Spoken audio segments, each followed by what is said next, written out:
A Bíblia foi manipulada? O segredo dos manuscritos bíblicos. Se você caiu nesse vídeo agora, precisa saber de uma coisa. Esse é o terceiro episódio da nossa série especial, baseada no livro Em Defesa de Cristo, onde estamos investigando, como um verdadeiro caso criminal, as evidências históricas sobre Jesus. No primeiro episódio, acompanhamos a investigação de Lee Strobel, um jornalista cético que decidiu testar racionalmente as alegações do cristianismo. No segundo episódio, colocamos os evangelhos no banco das testemunhas e analisamos se Mateus, Marcos, Lucas e João eram relatos confiáveis ou apenas lendas inventadas. E agora, chegamos talvez a uma das perguntas mais importantes de toda essa investigação. A Bíblia foi alterada? Será que os relatos sobre Jesus foram corrompidos, modificados, exagerados, como num gigantesco telefone sem fio? Ou existe evidência histórica suficiente para confiar no texto que chegou até nós? Hoje, vamos analisar os manuscritos. E o que você está prestes a descobrir surpreendeu até os maiores céticos. Então, faz uma pausa e vamos pensar juntos. O argumento do telefone sem fio. Você confiaria em uma mensagem que foi copiada à mão durante séculos? Pensa comigo. Certamente você já brincou de telefone sem fio. A frase começa clara, mas termina completamente distorcida. E é exatamente isso que muita gente pensa sobre a Bíblia. Isso foi passando ao longo dos anos de pessoa para pessoa, logo deve estar tudo alterado. Só que existe um problema. Essa comparação parece convincente, mas historicamente ela não funciona. E é isso que vamos descobrir hoje. Como historiadores testam documentos antigos? Academicamente, para saber se um documento antigo é confiável, historiadores usam alguns critérios básicos, e dois deles são fundamentais. O primeiro é: qual a distância de tempo entre o evento original e as cópias mais antigas que sobreviveram? E o segundo, quantas cópias existem para comparação? Se o Novo Testamento falhar nesses testes, a confiabilidade dos relatos fica comprometida. Mas se ele passar, então o problema dos céticos nunca foi a falta de evidência. Teste 1. O intervalo de tempo. Vamos começar pelo primeiro teste. Qualquer historiador garante que os relatos de Júlio César são considerados historicamente confiáveis. Mas existe um detalhe curioso. As cópias mais antigas de suas obras aparecem cerca de 900 a 1000 anos depois dos escritos originais. Com Platão e Aristóteles acontece algo parecido. Em muitos casos existe um intervalo de séculos entre os autores e os manuscritos preservados. Agora, olha isso e veja que surpreendente. Fragmentos do Novo Testamento, especialmente do Evangelho de João, aparecem poucas décadas após os acontecimentos.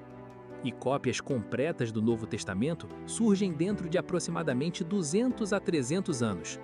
Na escala da história antiga, isso é extremamente próximo. É praticamente como encontrar um registro quase contemporâneo aos fatos. Agora, rapidinho, se você gosta desse tipo de conteúdo, onde a gente analisa ciência, história, fé e evidências sem superficialidade, já aproveita para se inscrever no canal. Porque muita gente assiste, pensa, depois eu volto, e nunca mais encontra o vídeo de novo. Então já deixa o like e ativa as notificações. Isso ajuda o YouTube a levar esse conteúdo para mais pessoas que também estão buscando respostas. E sinceramente, hoje está cada vez mais raro encontrar espaços onde fé e investigação caminham juntas. Então faz parte dessa comunidade aqui da Pausa para Pensar. Porque a próxima parte fica ainda mais impressionante. Teste 2. A quantidade de manuscritos. Agora vem a segunda pergunta. Quantas cópias existem? Porque aqui está o ponto.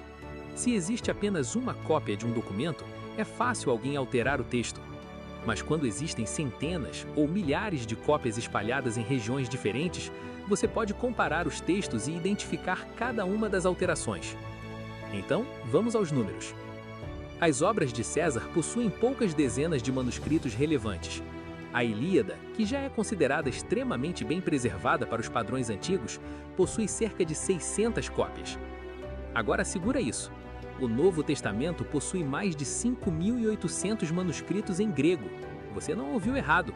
São mais de 5.800 manuscritos antigos somente na língua original. E quando incluímos traduções antigas para latim, siríaco e outras línguas, o número ultrapassa 24.000 manuscritos. Não é apenas uma diferença grande, é outra categoria de evidência documental. Mas e os erros de cópia? Nesse momento, muita gente pergunta, tá, mas e os erros? E essa é uma pergunta legítima. Sim, existem variações entre os manuscritos, mas a maioria esmagadora envolve coisas como erros de ortografia, mudança da ordem das palavras, pequenas diferenças gramaticais. Nada que altere qualquer doutrina central do cristianismo. E aqui está o ponto mais importante. Como existem milhares de cópias, os estudiosos conseguem comparar os textos como um gigantesco quebra-cabeças históricos, removendo assim possíveis acréscimos e devolvendo ao texto possíveis remoções. Resultado? O texto original pode ser reconstruído com altíssimo grau de confiança. O veredito dos especialistas. O especialista em manuscritos Frederick Kenyon resumiu a questão da seguinte forma: a última base para a dúvida de que as escrituras chegaram até nós essencialmente como foram escritas foi removida. Então, a Bíblia é um telefone sem fio? Então não. A Bíblia não é um telefone sem fio. Na verdade, o Novo Testamento é um dos documentos antigos mais bem preservados da história. Percebemos assim que o problema nunca foi a corrupção do texto ao longo dos séculos, mas falta de investigação. Mas agora surge outra pergunta. Mesmo que os textos sejam historicamente confiáveis, Jesus realmente disse tudo aquilo? Existem fontes fora da Bíblia, até mesmo inimigos do cristianismo, que confirmam sua existência?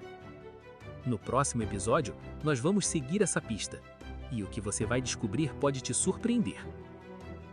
Se esse conteúdo te fez pensar, já deixa o like, se inscreve no canal e ativa as notificações, porque aqui não é sobre repetir opiniões, é sobre investigar evidências. Um abraço. Aqui é o professor João Lopes e até a próxima. Pausa para pensar.